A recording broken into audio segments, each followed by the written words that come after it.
Kalian ngerasa gak sih kalau Ramadan itu capek banget kayak kenapa sih harus berkarya? Kenapa sih aku harus puasa gitu sambil berkarya? Kayak, it's not that something else or you just like talk berkarya itu it was something just like messy or just something that it really not that worth it. And ya, kalau kalian kayak gitu, kalian harus nonton video ini.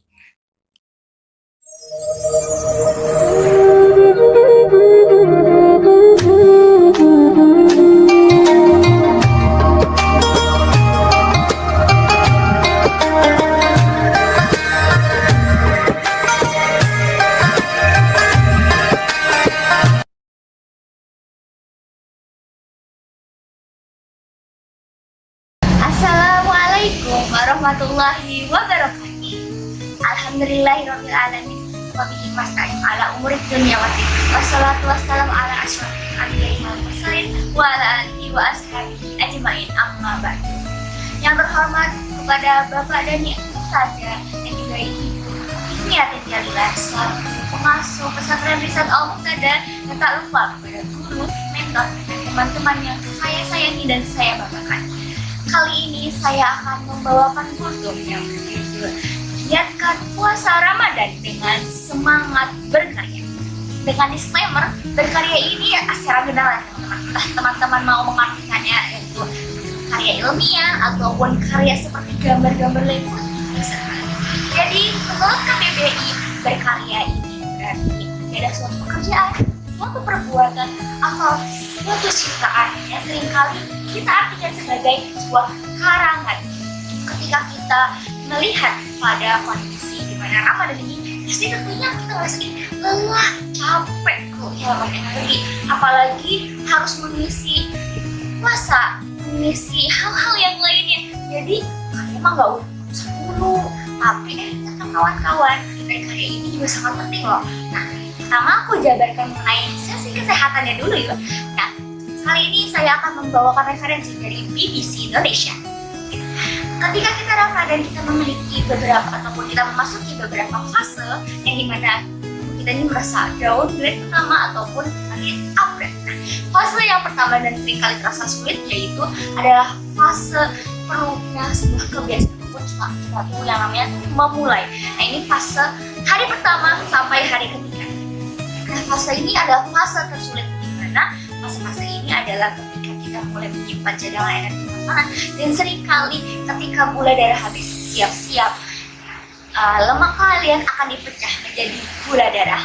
Dan seringkali ketika kita berada sedang beraktivitas, kita perlu membiasakan ketika sebelumnya kita nggak pernah puasa seperti sekarang. Nah, kita masuk pada sesi kedua, yakni hari ketiga hingga hari ke-7. Di sini ada fase-fase di mana badan kita mulai terasa dehidrasi. Karena kenapa? Pertama, lemak sudah diubah menjadi gula darah dan juga akurat kita mulai berkurang nih guys. Jadi hati-hati ya kawan-kawan, ketika sahur ataupun berbuka jangan lupa banyak minum. Karena kenapa? Akan mengganggu diri kita dari dehidrasi kita ataupun sampai dehidrasi kita. Selanjutnya masuk pada sesi ketiga, yakni hari 8 dan hari 15. Kalau teman-teman ngerasa nih badan kalian udah bisa rileks dan juga suasana hati kalian bisa dikontrol, hawa nafsu kalian apalagi bisa dikontrol. Nah, ini adalah saatnya di mana teman-teman bisa membuktikan bahwa puasa ini adalah untuk mengontrol hawa nafsu. Karena dalam surat Al-Baqarah 183, puasa salah satunya adalah untuk mengontrol hawa nafsu. Dan juga pada hari ke-16 hingga hari ke-30 nih teman-teman, yakni tubuh akan mendetoks racun, mendetoks bakteri ataupun detoks lainnya yang seperti dibilang dalam jurnal ilmiah yang mungkin teman-teman sering mention di beberapa waktu kemudian ataupun di beberapa waktu yang lalu. Nah, itu adalah dimana dari sesi kesehatan kita masuk pada pandangan agama. Kenapa puasa Ramadan sampai dianjurkan, apalagi ketika kita masih belajar nih kawan-kawan. Kita masuk dalam ruang lingkup agama nih kawan-kawan. Nah, kalau misalkan dalam ruang lingkup kesehatan ini relevan ya sekarang, tapi agama apakah tidak? Nah, untuk menjawab hal itu kita perlu approve-nya ini dari hadis. Nah, ini aku baca dari hadis Ibnu Majah bahwa puasa ini adalah wajib bagi muslim. bukan tentang peran ataupun dari segi manapun ya kawan, tapi ini wajib bagi muslim kayak beneran aku muslim. Kalau misalkan belajar apakah ada diskonnya nih kawan-kawan?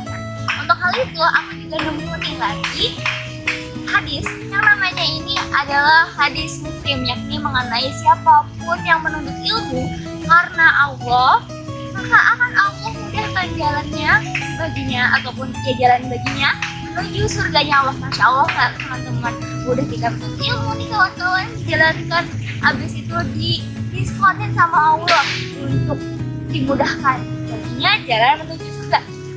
Buat katakan lagi ataupun untuk menambahkan lagi, ada nih hadis riwayat Tirmizi yang mengatakan bahwa seorang muslim ataupun seorang yang keluar karena menuntut ilmu, maka akan Allah jadikannya dia seperti sama halnya seperti para jihad, para orang yang berperang di jalan Allah seperti itu.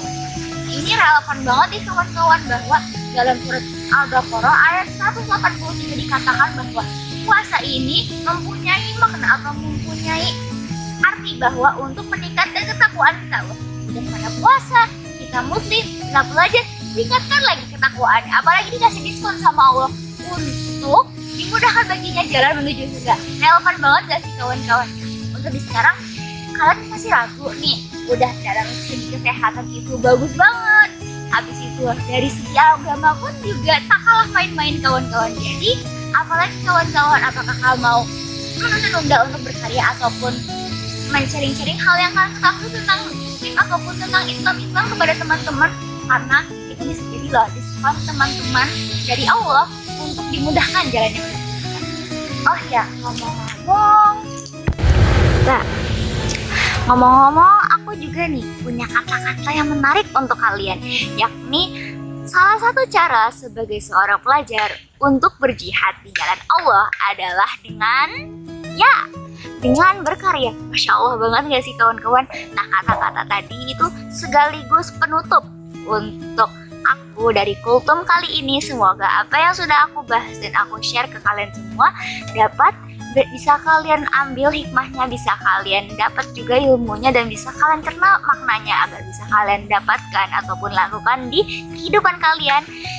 Aku Azra, izin pamit ya. Wassalamualaikum warahmatullahi wabarakatuh. Dadah.